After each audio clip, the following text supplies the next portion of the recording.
இந்த மாதிரி பாவக்காய் செஞ்சீங்கன்னா கொஞ்சம் கூட கசப்பே தெரியாது, தேன் மாதிரி இனிக்கும். அப்படியெல்லாம் சொல்ல மாட்டேன், கண்டிப்பா கசப்பா தான் இருக்கும். பாவக்காய்னாலே கசப்பு தானே, அதோட சுவையை நாம ஏன் மாத்தணும்? செய்யற விதத்துல செஞ்சா பாவக்காய் கூட ருசியா தான் இருக்கும். எப்படி செய்யுதுன்னு பார்த்தரலாம்.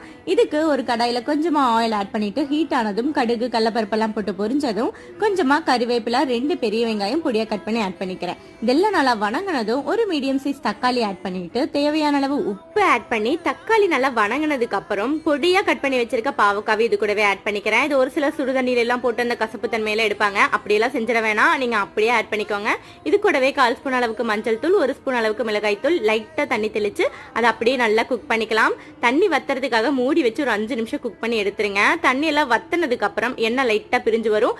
இதுக்கப்புறம் நம்ம தண்ணியெல்லாம் அதிகம் ஆட் பண்ண தேவையில்லை. அப்படியே ஒரு 1/4 மணி நேரம் ஸ்லோ ஃப்ளேம்ல மூடி வச்சு அப்பப்ப திருப்பி குக் பண்ணிட்டே இருந்தீங்கன்னா நல்லா சுவையா வெந்து வந்துடும். ட்ரை பண்ணி பாருங்க.